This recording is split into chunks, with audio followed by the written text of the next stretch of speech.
Hailing from the backwoods of New Jersey, welcome to the Jersey Guys Music Podcast, where we feature in-depth music discussions and interviews with special guests from the worlds of hard rock, heavy metal, and AOR music. So settle in and crank it up. Now, here are your hosts, the Jersey Guys themselves, Tom and Mark.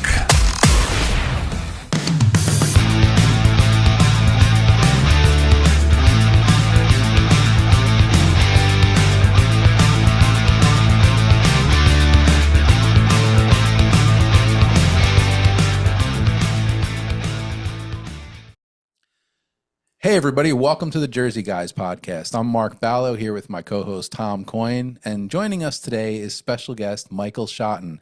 You guys would know him from Von Groove, and there's been a few other projects we're going to talk about that he's done along the way. So welcome to the show, Michael. Thanks, Mark. Nice to be with you. It's going to be a lot of fun today. Yes, yeah, for sure. We appreciate your time. I wanted to start off saying a little bit of a congratulations. The news broke a few weeks back there that there's going to be a new Von Groove album after almost 25 years, right? Yeah, well, with the original three guys. Okay. Mladen and I did a bunch of records, and but now we're joined with our old bandmate Matthew Gerrard. So it's Matthew Gerrard, Mladen, and myself, the original three. And I got to be totally honest with you, man. This has been the coolest, funnest thing. We're just it's like no time has gone by. Like we're always on the phone with each other, excited about the new ideas. We just signed a deal with Frontiers just recently, and already I'm looking at the screen right now, and we're already about 12 ideas in. And there's more. We're gonna probably write 20 ideas, I'm sure 25 ideas, and pick the best ones and send it out and see how everybody likes it. But and also it sounds like it did 30 years ago. Like everybody still sounds great. Everybody, I think I'm singing very, very well still. And Mladen, I mean, king of riffs, and Matthew just still kills it on bass. Well, I was going to ask you that because, obviously it's been close to 25 years. Why was this year, or, recently now, why was this the right time to get back together? Well, it was, I've done some work with Frontiers in the past, and Serafino reached out and Mario reached out, and we started kind of throwing this idea of like, what if we did a record? Why not give it a shot? And we all contacted each other and kind of went back and forth, and it just seemed like the right time, with all honesty, we are all just so excited about doing this. It's so far, I mean, it's just been a labor of love and just exciting and fun, and just brings back some great memories of a great writing team, a great band. In my opinion, and so many other people's opinion, I think Von Groove was pretty much the perfect storm. I think just our timing was a little bit, maybe a year too late, but you had guys like Matthew, who is great with production, great bass player, great writer. You've got a guy like Mladen, who great with production, great writer, great guitar player. You've got a guy like me, who, I played drums my whole life, and I've been a singer and production and writing, and the three of us together, it was just the perfect storm. That first year before we got the EMI record deal, we worked every day. That was our full-time job. We just worked every day. We met at the same place, worked every day, and wrote and came up with that record. And it kind of feels like that right now again. Oh, okay. You know what I mean? It doesn't feel like I don't talk to them for a week. Oh, here's an idea. We just sort of fluff it off. We're actually like a bunch of kids, kind of back 30 years ago or however long ago it was. It's been a lot of fun. It's been great, and it's been very uplifting for all of us. Cool. I'm looking forward to that for sure. It's gonna rock too. Are you guys aware of the fact of what a cult classic that first album was and still is to this day? I guess you don't think about it. People have told me that before, and I think it is I think it's a great record, and we were all just so bummed out that it never really got the legs because of the timing. Yeah, absolutely. Yeah, Every one of those 1992. songs. That was like late in the game, right? I mean, yeah. Unfortunately, I mean, when Once Is Not Enough was out, it was already getting a lot of legs on charts and a lot of attention. And then one day, Pat Benatar, Slaughter, and us, we got called and we were off the label. It was very unfortunate. Yeah, EMI, right? Yeah. Yeah. Well, it happened to a lot of bands. It wasn't just the EMI. It was the times, and you know the way the record business is. It's very unforgiving, and unfortunately, that's the way it went. Yeah. And oddly enough, there were two bands at that time from Canada that really exploded on the scene: Harem Scarum and Von Groove. Yeah, and both were kind of always labeled with, if these guys would have come out a couple of years earlier, they would have been huge. And I've always felt that about both bands. I mean, Harem Scarum has had a pretty long career. They've done all right for themselves. But Von Groove, really, that album was like a lifesaver for guys like us that were into melodic rock, because the pipeline was cut off. So you were pretty much looking around for. And when this dropped, it took a lot of people at that time by surprise, like how good it was. Well, thanks, Thomas. Thank you. We're incredibly proud. We're very proud of all the work we've done over the years. There's some great songs and great records. Now, I wanted to talk to you a little bit about the second album, which out of all the Von Groove albums is by far my favorite one. And I remember when it came out, there was some of the reviews on it were mixed because it didn't sound like the first album. Right. But being somebody that grew up in the 60s and 70s like myself, I totally got the album. It was a throwback sound. It reminded me, correct me if I'm wrong, I know I could be, reminded me a lot of Heart. There were a lot of things in the songwriting, your vocal style. It sounded like it could have been like even a Heart album to me. And I'm not a big Heart fan, but it reminded me of that. But I absolutely loved that sound because it sounded like a 70s album to me, like a 70s album I would have loved when I was a teenager. What made you guys change the style, and how did those songs, which are one better than the other, how did the whole album come together? Well, first of all, I got to tell you, I'm a huge Sopranos fan, and when I'm hearing you talk, you go Hot. It sounds so cool. Well, I'm a bogus Jersey guy. First of all, I'm from Brooklyn. I'm only Mark's a career Jersey guy. I'm only out here 3 years, so this is a bona fide Brooklyn accent. It just sounds so great. The second album, we kind of. First of all, we were in shock, right after the loss of the EMI situation, and we sort of just kind of we weren't really talking to each other for about a month after that, just because we were all just sitting back in shock. Then we got back together and started writing, and then I think maybe feeling the aftermath of the loss of the deal because of music was going this way, we almost kind of started trying to kind of contend with the trend. And in my opinion, I think it was a bit of a mistake. I kind of think we should have done.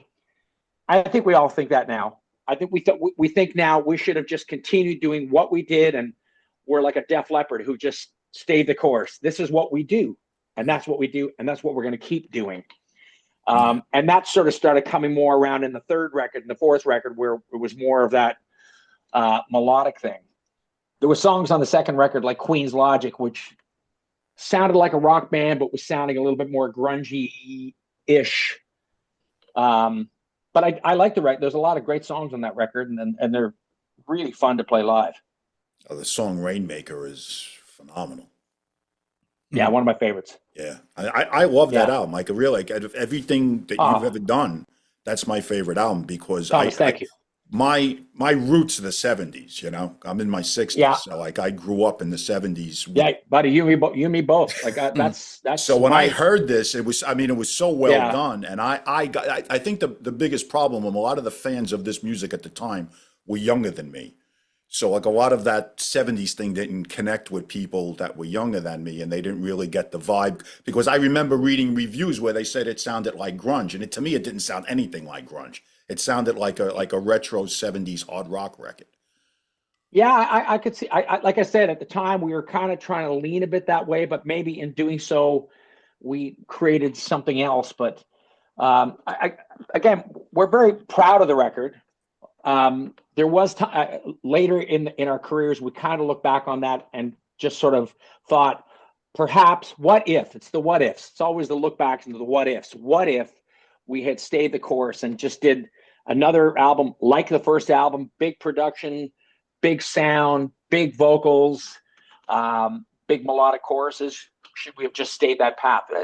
You know, it doesn't matter at this point, but that second record, I mean, we all still love the record and love the writing. Now, if you did that, would you have done these songs just in a different style, or you would have written songs totally different for the second album? I think we would have just done probably a different production. We kind of tried a few different things, and I think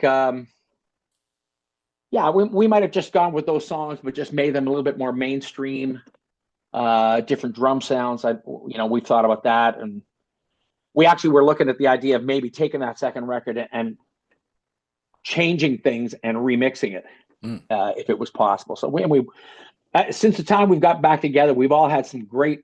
It's just been great talking again and writing and looking back on all the work that we've done together. Yeah. Well, you talked about a minute ago, you said certain songs from that second album were great to play live. As a band, did Von Groove, did you guys do a lot of touring?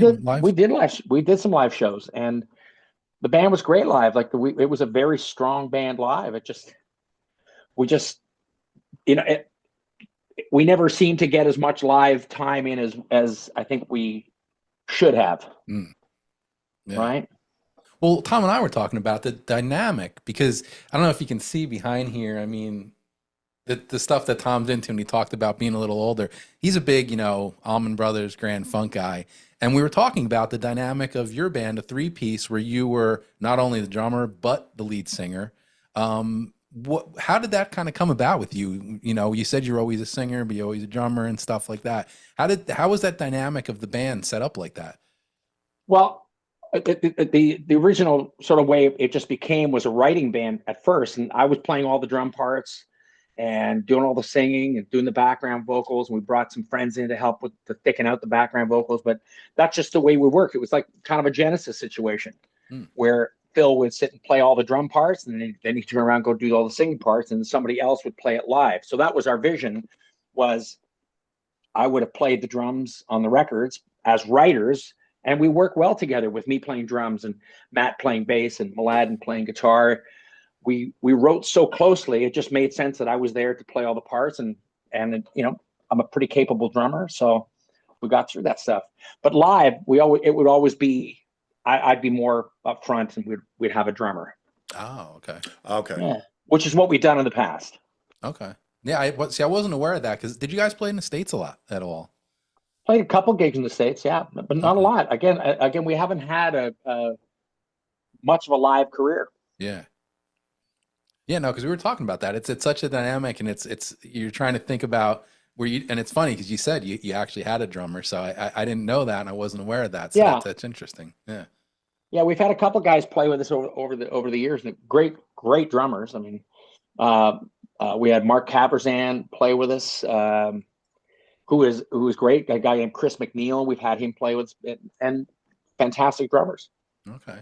So my guess is that you were a big Grand Funk fan, and Don Brewer used to sing half of their songs. He was the drummer. Well, you'd be surprised. Actually, Thomas, you'd be surprised at the amount of drummers that are great singers. Let's start right here. Lou Graham. Steve Perry. Right. Yeah, that's true. I'd heard that. Steven Tyler. Right. Mm-hmm. Don Henley. Phil Collins. Right. Levon Helm. Yeah. Right. Wow. You'd be surprised. And I could add one, the guy that we had on the podcast that I never knew, Rob Rock, started out as a... oh, wow. Yeah. Started out as a drummer. And that's where I got the idea with Don Brewer, because he actually was telling us that he wanted to pursue, singing. I mean, he ended up becoming like one of the power metal singers of all time. Wow. But he didn't really want to give up the drums, and he was a big Grand Funk fan, and he loved Don Brewer, and he wanted to sing behind the kit. But you just named, another bunch of guys that. Peter Gabriel was a drummer. Yes, that I know. Yeah, Peter Gabriel was a drummer as well. So it's not as oddball as people think it is. Yeah, yeah, and believe it or not, singing and drumming are kind of tied together. There is a connection. There really is. Like I've had people when they've come. I've done gigs around Toronto, and I play drums and sing, and people go, "How do you play drums and sing?" And I just go, "Very well." Anyway, no, but the rhythmic cadences of the voice are still broken up in all the rhythmic subdivisions of the drums. Mm. Okay, it's not as hard. And we're leaving out the band, another Canadian band, Exciter, was a thrash metal band, and the drummer sang everything. Is that right? Eh? Yeah. Wow. Mm-hmm. Yeah. And they were a speed metal Night band. Ranger. Yeah. Yeah. Night He's Ranger. right. He sings. Yeah. Triumph. Right. Triumph. There you go. There's another one. Another Canadian band. Yep. Yeah. So we'll move to the third. I'm not going to go through every single album, but the third album, we go back now to a style similar to the first album, correct? Correct. Yeah. And was that now you moved to MTM, and I think it was Bad Knuckle in Japan that put it out. Yeah. Right? Correct. Now, was that you guys wanted to do that, or the label's leaning on you? Let's go back to that first album. Well, I think a bit of both. I think the Combination. labels were kind of fans of the first record, and as you've mentioned, the second record got some criticism, and people kind of either loved it or they kind of went, not so much. So the labels, as well as us, we went through all that time with the second record. We thought, okay, let's go back to what we do, and the labels were, yes, that's what we want. So that's basically the way that record came around. And that album seemed to have gotten a pretty good buzz. I know in Europe and Japan, it came out with a different track listing too. You actually had if you were a fan like myself, you had to buy both versions to get all the songs. And just from years of CD collecting and watching bands and everything, that was usually when stuff like that happened, you could see like the labels were very interested in the band. They wanted to put their spin to sell their copies and vice versa. So did that third album do good? It did very well, and we got live. We got requests that the requests was a lot of tunes from that record that people wanted to hear live, and in the different territories they were always asking for more saleability. They would ask for certain tracks, a bonus track for the European version, and then the Asian tracks they wanted something else to make their version special. So we would write extra tunes to provide for that. It was a good marketing strategy because I could tell you as guys that were, we still buy physical music. Yeah. It would drive you nuts because you would get the CD and then, I used to always get Jap pressings and Mark would get Euro and we'd see bonus tracks, the different bonus. Now you got to go buy the other CD. So the strategy did work. Yeah. It would aggravate people, but CD collectors and music collectors still have to have everything. So even though you're aggravated, you order the other copy of the CD to have both. Well, listen, guys like me wish and pray that there were more people in this world like you who are just real music fans who want to have that material and own it, and instead of just download it and dispose it, Yeah, if it's in your blood, that's the way you are. I mean, there are some younger people that are like that, but not too many of them. They just find not having physical. I grew up, and you probably could relate to this. When we were kids, the beauty of the album, the physical vinyl, and I still do this to this day. I want to read to see who engineered, who produced it, who's doing background vocals on it. I want to see pictures of the band, like what do they look like now? I like that physical, connection to the bands that I'm into, not just to have the music. It's just like I don't know, it's very cold to me. Well, Thomas, you're right. The thing is, in our era, we developed relationships with the band. The record label had relationships with the band. They would invest in the first record and they'd invest in the second, and they would build it. Now, not so much. It's like one record, one single, done. Yeah. Downloaded that, dispose everything. It's just not. It's not the same. Where you owned a record, you could read about the band. You could, like you say, understand who produced it, who played on it, the names of the people in the band. Now, I'm not sure if that matters as much. Yeah. Well, it's funny. I think, and correct me if I'm wrong on this. I was watching something on YouTube, I think, and you talked about being a big fan of Rick Beato. Is that true? Yeah, I love Rick Beato. Oh, he is great. He has a great, podcast type of YouTube channel or whatever you want to call it. But it's funny what you just talked about, because what he does, he takes those things where he goes the top 10 Spotify songs of today, right. And he talks about them, and he's, why is this so popular, and it's interesting how music is today. Well, I think Rick Beato, he came out of nowhere, and he's provided a form of not only education, but like when he does something. I just watched the Michael McDonald interview, and I've always been a big fan of Michael McDonald. I mean, how can you not? Sure. He what an influential voice. But it was amazing for me through the Beato interview just to see how humble Michael McDonald is, and in some slight ways he's a little bit self-deprecating, where he was actually putting down his piano playing, and he doesn't. But I mean, the guy is just is amazing. But Rick Beato does amazing work with interviewing, like as he calls them, my dream guests. Yeah. And some of the interviews I've watched, it's just like, wow. Like the Sting interview was great, and the Brian May interview, and the list goes on. An Alan Parsons one I watched not long ago. It's fantastic. Like and to be able to just sit and listen to these guys talk is amazing. During COVID, I actually became Facebook friends with Alan Parsons, and we were just bantering back and forth about various things, and nice. It was great. It was kind of cool. I'm talking to Alan Parsons, and it was very cool. So continuing on with the Von Groove stuff, I don't want to leave out the last couple of albums. Driving Off the Edge of the World, that album now became the newest one at the time. What was the process behind that?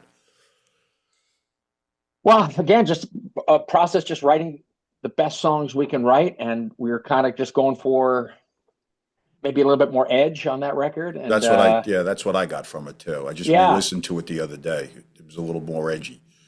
Yeah. And that was a fun record to do, because we also did that record very quickly.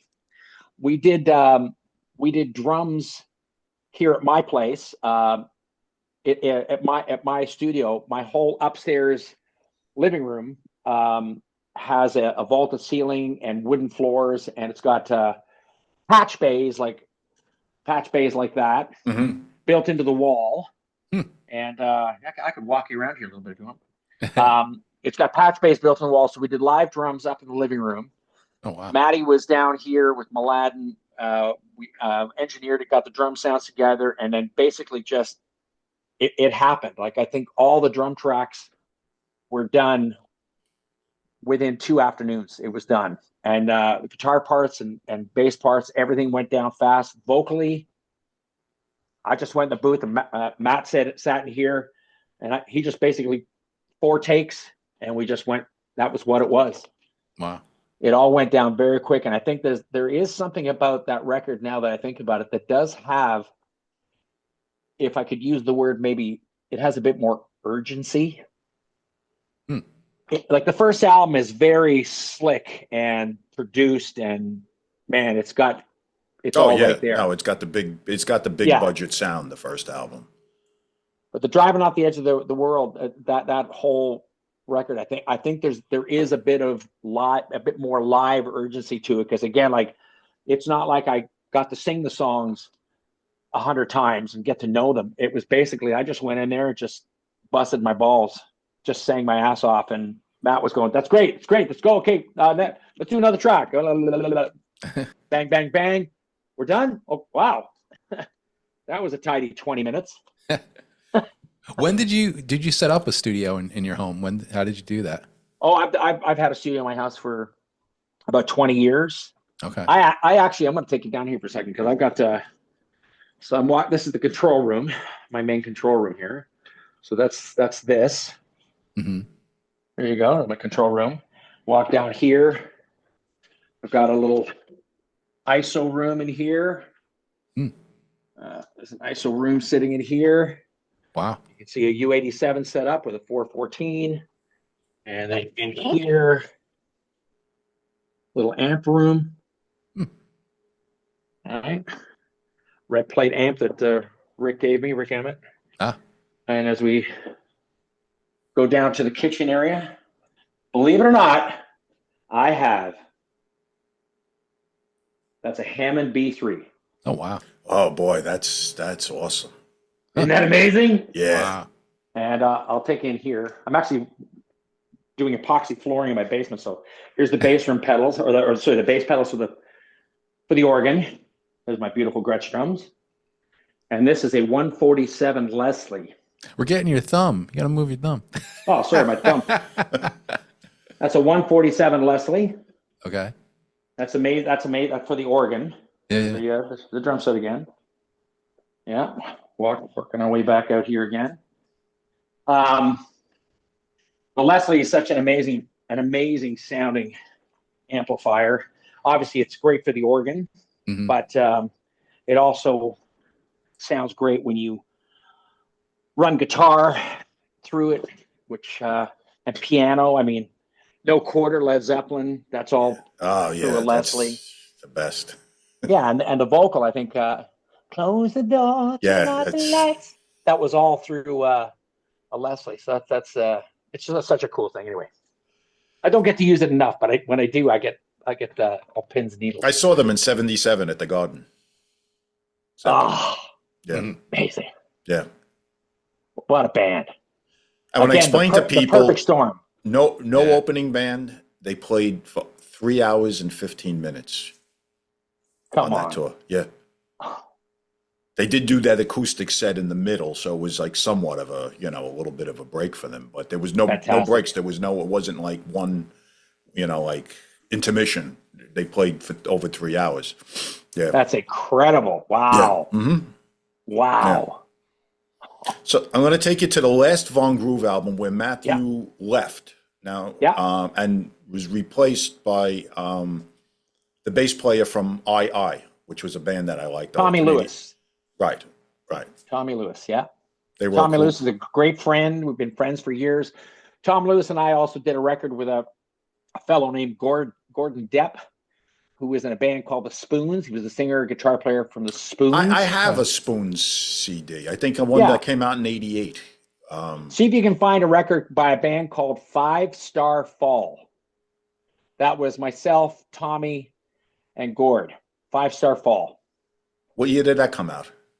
Oh my gosh, I can't remember. Probably 2005, maybe. Really? I don't know that. Maybe around there. My memory's fading. I'm a little old.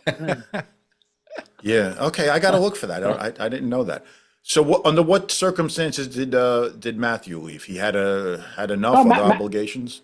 No. Matt was just busy doing other stuff. He was doing some work for Disney, and he was busy doing all that stuff. And it was just we just wanted to make a record, and Matty was busy, and no bad blood. There's never. That's another thing too. Is that people ask us, "Do you guys not get along?" And no, like Mladen, I talk to Mladen all the time. He's one of my dearest friends in the world still.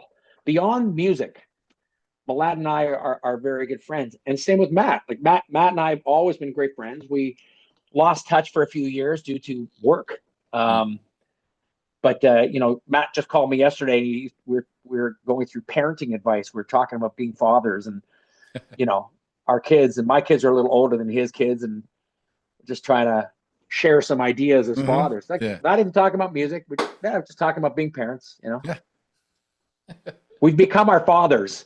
Yeah. Yes. How does that happen? You know that time in your life where you're a young man and you're, rocking the world, and all of a sudden you start saying things, and you catch yourself and you go, geez, my father, that sounds like my dad. Oh no. Have I got hair on my ears? Right. And when somebody called you, my son is a lot younger than my daughters. He's in his early 20s. So when I'm with him and he's with his friends, they call me Mr. Coin. And I hate it. It's like I never wanted to be, and I always tell him when we leave them, I said, tell your friends to call me Tom. It's like, Mr. Coin is my father, not me. I'm wearing my Depends. I'm peeing right now. Right. But I think it's something with the rock mentality, right? It's that little part of you. If you're like a rocker, you never want to give that up, and really, you never shed that 20-year-old version of yourself. No, I mean, I'm 63 now, but I feel great. I feel fit, but my brain isn't 63. My brain still feels like I'm 30. Same thing with me. But then there's those times where you go to do something. You're at the gym, or you go to do something at the gym. You go, oh, yeah. Well, that's the problem with having a brain like that. Yeah, I mean, I live with that. That's basically my whole life. I'm an avid runner, and I go to the gym a lot. Good for you. And I still have that mentality of 30 at 66, and the injuries. I get sick a lot. It's because I'm just constantly pushing. Okay, after this interview, you and I are going to talk about running. Okay. Go ahead. And moving on. All right, moving on. We're going to talk about Air Times, the project you did with Rik Emmett. Yeah, How did that come about? I wanted to ask you that. No, because that's one of the things. 2001 was the last Von Groove album, right? And so you obviously went on to do some other things. You had the studio, but there was a couple higher profile things that I know Tom and I want to talk about. But one of them is that Airtime album with Rik Emmett, of course, of Triumph fame. Talk about that. What did you want to add to that? No, just how did you get together with Rick? And the album itself, I was a big fan of, so I wanted to know what how the whole thing came together. Well, it's a funny meeting. I for about 25 years, I used to work with a company called Jeans and Classics, and they're a wonderful company run by an amazing man. His name's Peter Brennan. And I was doing an orchestra show. So I used to go out and sing with orchestras all over North America and sing Queen, Zeppelin, Eagles, McCartney, U2, and various other things, whatever. But a great group of people that we worked with, just amazing, amazing people. And I was doing an orchestra show, and Rick ended up on the show, and him and I got chatting, and we exchanged numbers, and he knew that I had sang on the Triumph record that Rick wasn't on, that was with Phil X. Oh, okay. Yeah. Edge of Excess, I believe, was the name of the record. Yeah. But we got chatting. Rick and I hit it off right away, and I called him a couple weeks later, and I was working on a kids project. I was putting some kids music together, and I had a jazz tune, which was the theme song for the show. And I called him up. I said, "Hey, Rick, I got this jazz tune. What do you do? Do you feel like coming over and playing on it?" He goes, "Yeah, I'll come over." Rick comes over, and we started working on that. Then there was a couple more songs on this thing on this kids thing that I had, and then Rick had some acoustic things that he was working on. I just said, "Yeah, just come over." And Rick and I have developed this very close friendship. Like I would honestly say Rick is one of my dearest friends in the world. And we have this thing where we get together to record, but it always is sort of interrupted or followed by soup and a sandwich. We always go to my living room, sit in the kitchen, just sit at the table, and soup and sandwich, cup of tea. And then we either resume recording or it's finished. We have a great time, and we just started working on some ideas. And I said to him, I said, what if you and I were to do a rock record together? And we kind of entertained that. And then I remember I told him I had some contacts with European labels from the Von Groove thing, and he's yeah, that sounds intriguing. We started writing some ideas, and it just became this thing, and we had an amazing time recording the record. We had such a great time. He and I found out that we have an amazing blend vocally, doing harmonies. We actually sat right here, right where I'm sitting, him beside me, doing harmonies. We'd switch parts, double it, triple it, and it was lightning fast. And of course, Rick is an incredible guitar player. Sure. He's so good. He's so good, and he's such a joy to work with, and so easy to work with, and so gifted in so many ways.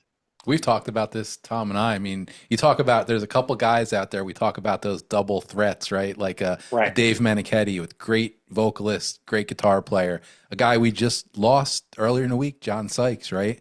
I mean, talk about a double threat, and talk about, you know, a Rik Emmett. I mean, a guy that an unbelievable singer, but a great guitar player too. Yeah. You know? Yeah. And I'm not sure if a lot of people know that. I mean, Rick is an amazing rock guitar player, but he's also a very skilled jazz player. Yeah.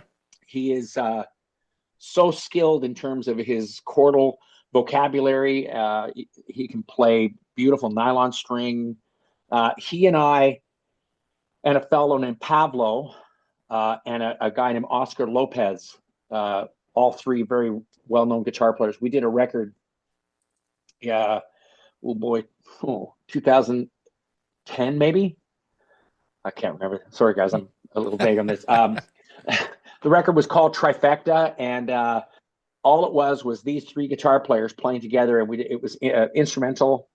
And Pablo is a well-known Greek nylon string guitar player who shares the same birthday as I do, so we always text each other on our birthdays. Oscar Lopez, another well-known nylon string guitar player, and Rick stayed on steel string acoustic, and we created some beautiful world-sounding music. Just absolutely gorgeous music. Another fun time producing that record together, which was a joy.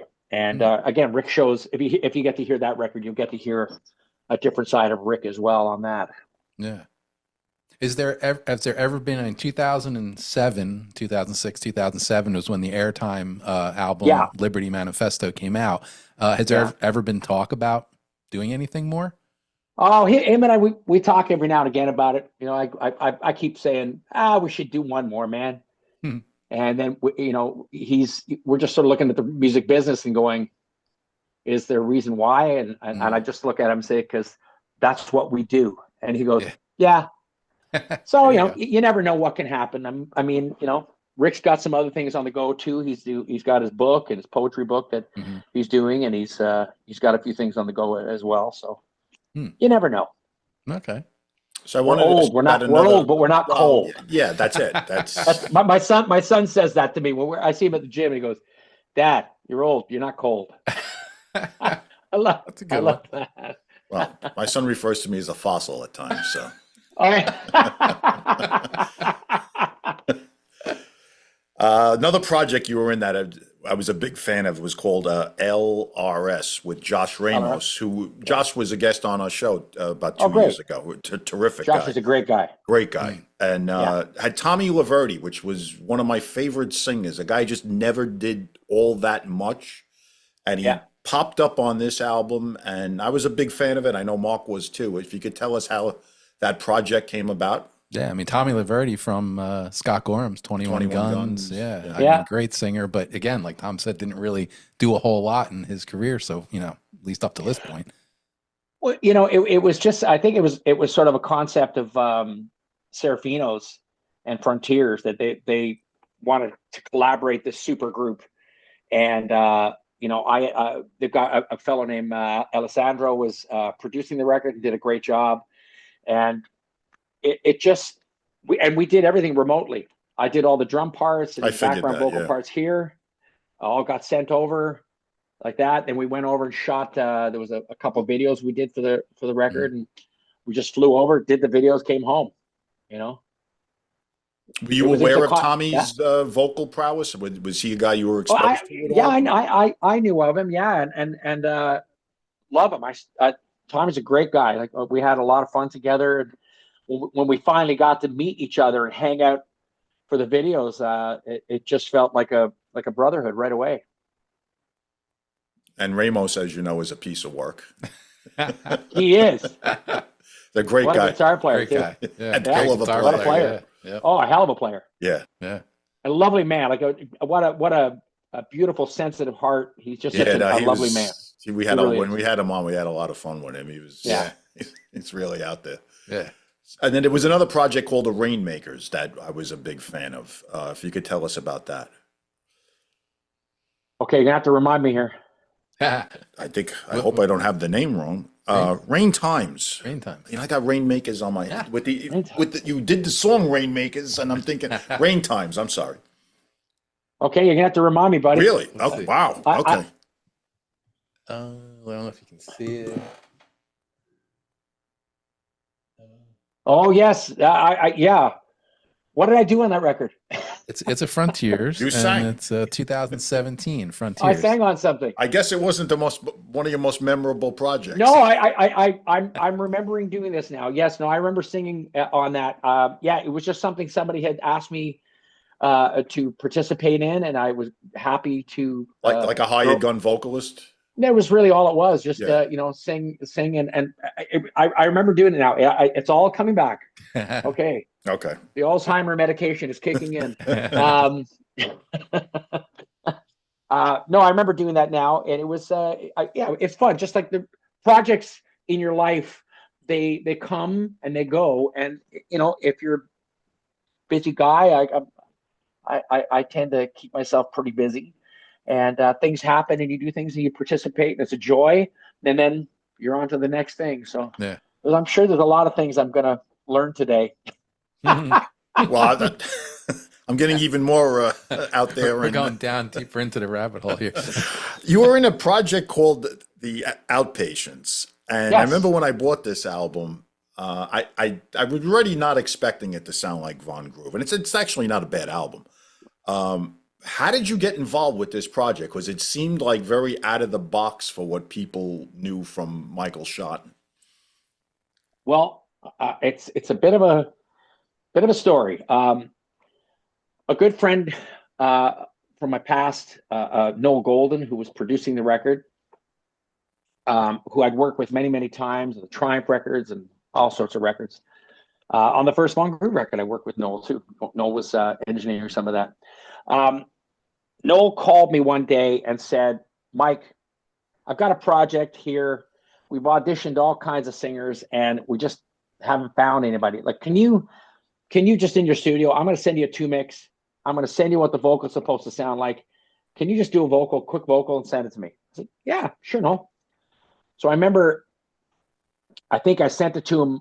I FedExed it on Monday, and I got a call on the Wednesday from Noel, and Noel just said, "Hey, just want to talk to you about this project." And I said, "Oh, you didn't like it?" And he said, "No, Wesley loves you." And I go, "Wow, okay. Well, do you want me to sing on you want me to just record everything at home?" He said, "No. Can you be in LA tomorrow?" Okay. So I went, and I met Wesley, and Wesley was, what a character. This man, he was a Texan with the Southern drawl, and he would just call me Canada. "Hey, Canada, how are you, Canada?"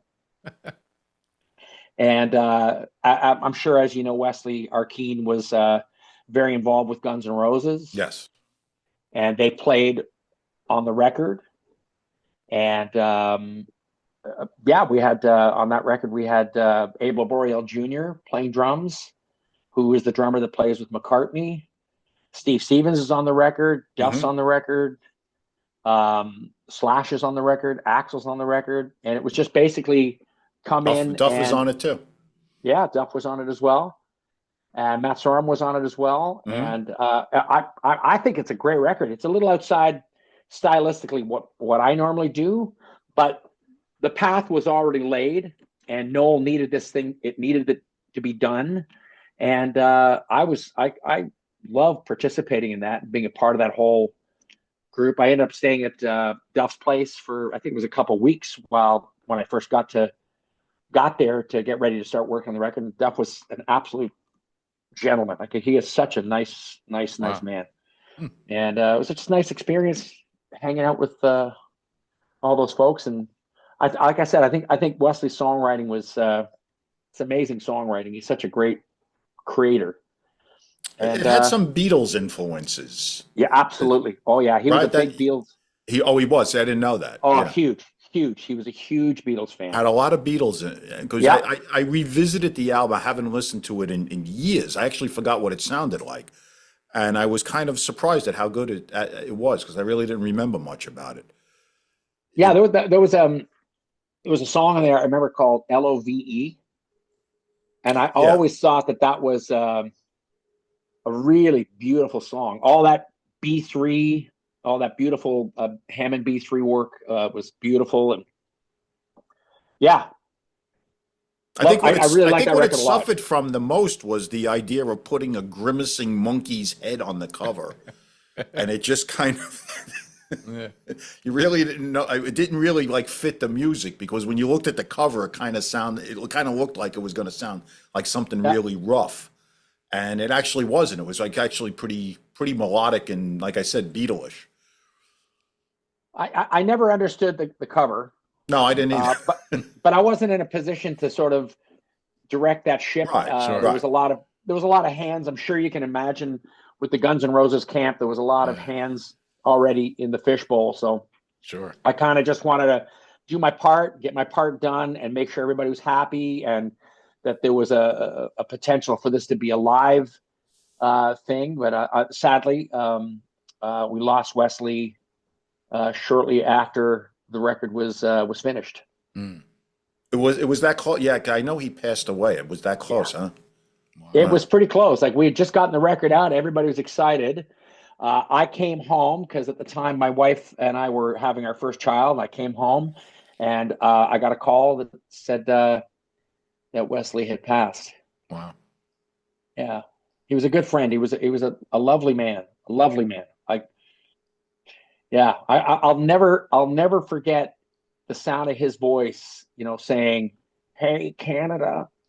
Now, what was his connect? Because even back in the day, from the first Guns N' Roses album, you always heard his name associated with him. Was he kind of like a sixth member of the band, or like pretty much? Yeah, that's what I had always heard. Yeah, pretty much. Like, and I believe. Correct me if I'm wrong, but I think he has co-writes on some of those songs too. Like, right. Right. So he was very connected with that band in the early years. Okay. And great friends. Like, they were all kind of great friends. So, and otherwise, I mean, you've got all these guys playing on his record. Yeah. It was the apparently everybody sort of touted the record as being the last performance of Axl and Duff on the same record. Well, yeah, it was for actually quite some time. Yeah. Yeah. So it's kind of cool to be a part of that puzzle, and absolutely, and find my way in there. So it was pretty cool and exciting to just see all this stuff come together. And Noel did such a great job on that record, Noel Golden. I mean, it's a really good sounding album. It's got great production. Sure is. Yeah, it's got great production. Yeah. So I pulled out all these esoteric bands you've been in, but we've left out Boston and your connection to them. If you could tell us all about that.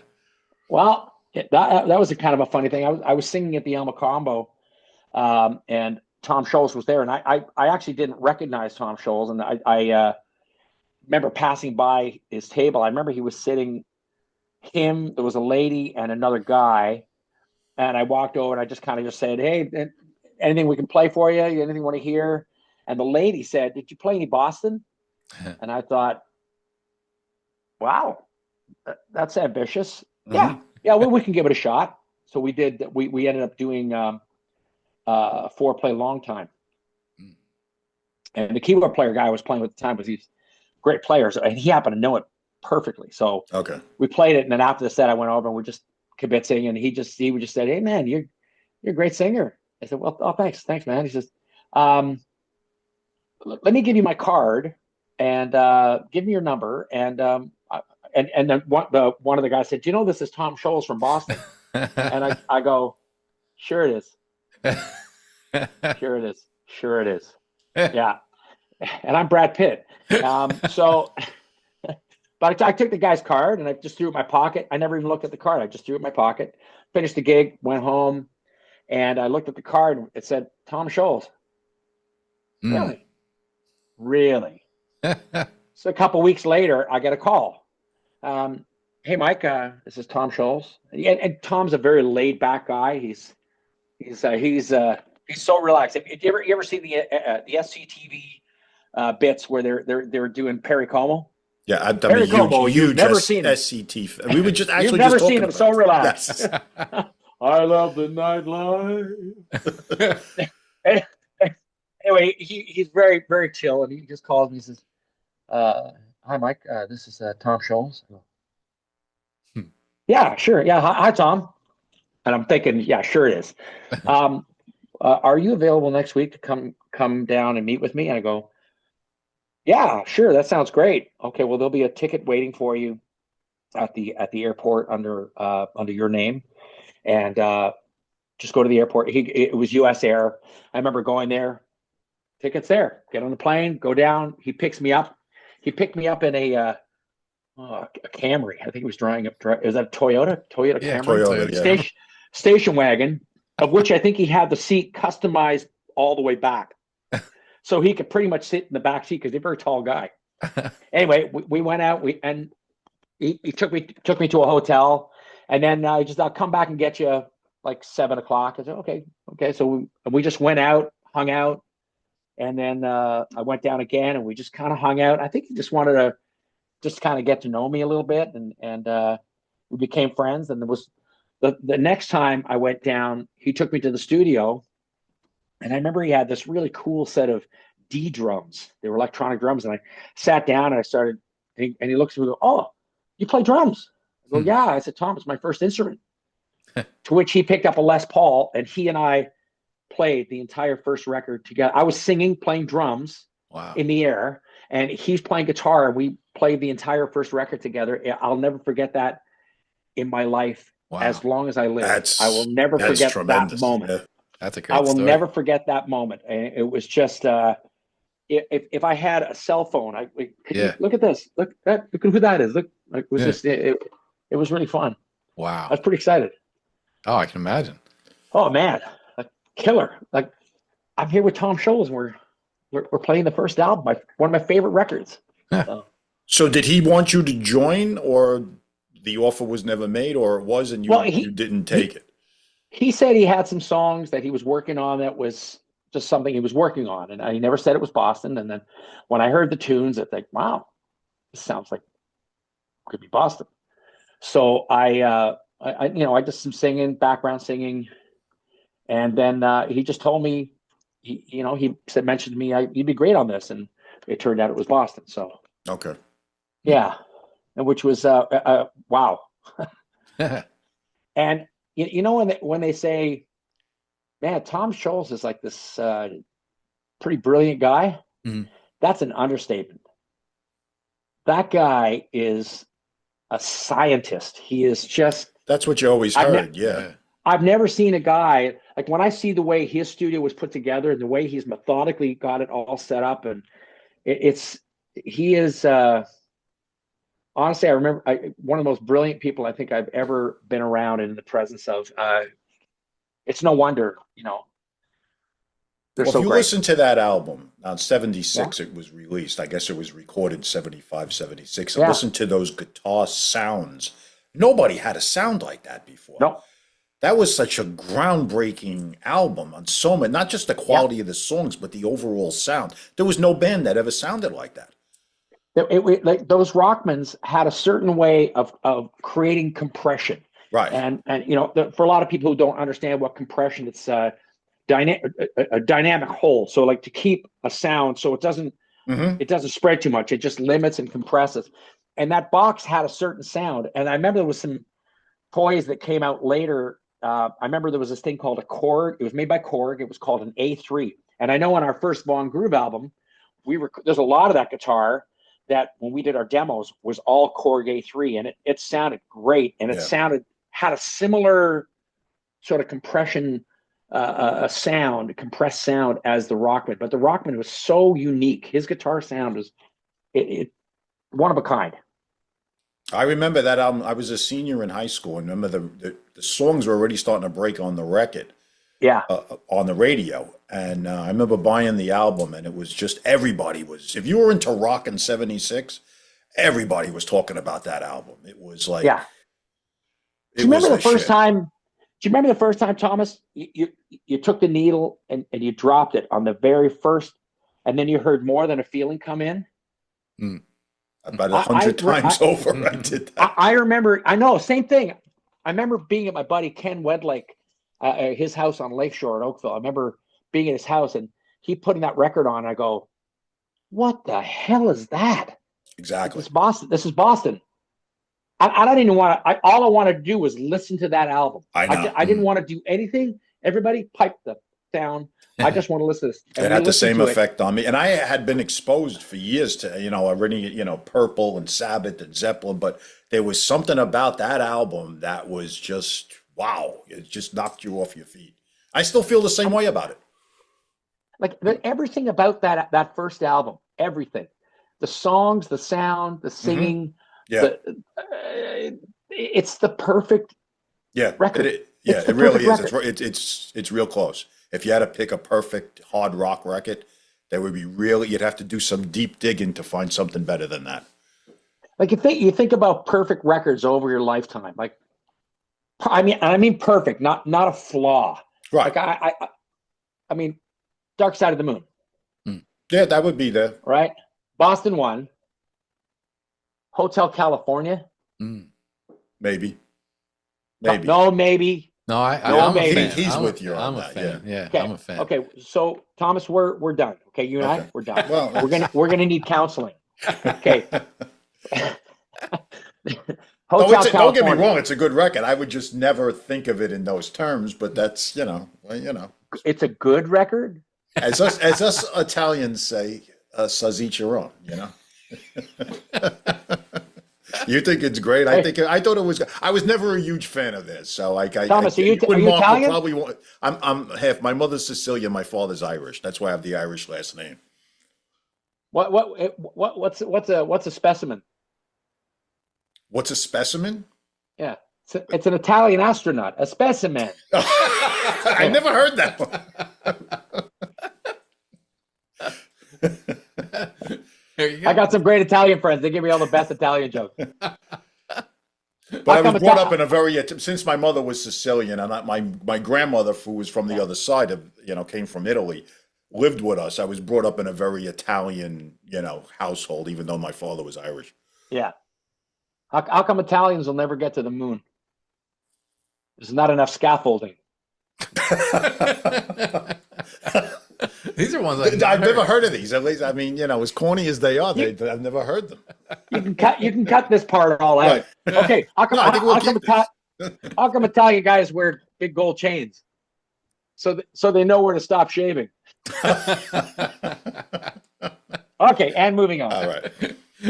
Was there anything else you wanted to? No, I think I've exhausted just about everything. Well, he's very exhausting. So, Michael, we talked about it when we first started. 2025, we'll see a new Von Groove. Can you give us a little more of a timeline on things like that? Where are you guys at with recording so far? Well, I can throw you some titles of songs that we're working on at the moment. We're working on a tune called Dream, Adrenaline, Born to Rock, Do It Again, Fearless, Undefeated, The Heart of Forgiveness. Kind of messing around with a song called DOA, as in Dead on Arrival. And there's the song Last Call. We're kind of looking at. We're just, again, ideas. Champion is another one we're looking at. Born to Rock. These are just titles that we're working titles. We're kind of, they're just ideas. Yeah. I could actually play something, but it would probably sound like crap. So I'll leave it for now. But we'll wait for if you anticipation for this. When I get some, if I get some demos and stuff like that, I would be happy to send it to you on a non-sharing basis. Yeah, I'd love to hear them. Just so you can kind of get a vibe and see what's going on. But again, the consensus and it's very exciting for all of us to be getting to do this after all these years and everybody doing what they've done, and to come together and do this it's just been such a rejuvenating rebirth, and it's been great. We're having a great time with it. Awesome. So, like, you thinking towards the end of 25, we'll see a release on it? I think it'll be. I don't think it's going to be the end. No. Like I said, I think we're pretty far along at this point. So I think you may see it mid-year. Nice. Yeah, mid-year. Yeah, that's great news. We don't have a title for the record. We haven't got it. We're just like blasting songs back and forth, and I'm sure you'll get a Japanese ideas deal on it too. Well, we're with Frontiers. Frontiers is going to do it worldwide. So Yeah, they put out all their stuff in Japan. Frontiers. Yeah. Great stuff. Nice. Good. Well, Well, you guys have been a lot of fun. I appreciate you allowing me to tell some Italian jokes. I'm only half Italian. So. I'm half Italian too, so I don't have the Brooklyn accent though, you know. I'm all manja cake. So, Michael Shotten, everybody, Von Groove, look for a brand new album, mid 2025 on Frontiers Records. Thank you for talking to us tonight. Some great stories, Michael. Thanks, Mike. Thanks, Mark. Thanks, Thomas. Nice to be here with you guys on the Jersey Guys podcast. This is kind of cool. Made my afternoon. Thank you. Appreciate it. Take care, brother. Thanks, guys. All the very best. Take care. Cheers. All right. Bye. Now you wanted to. February came without a sign, washed away the shadows, crept into your mind. Seasons change, like the dawn that walks before you. You sure to find a way, yeah. When your friends desert you.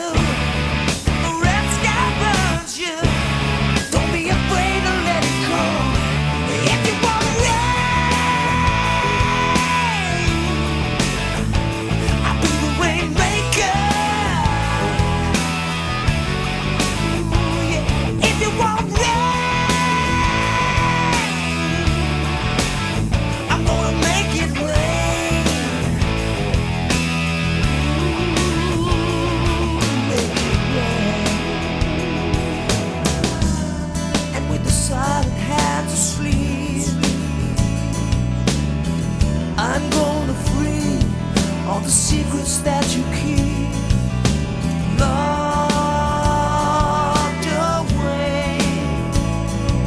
All the faith and trust you've lost, you find it in the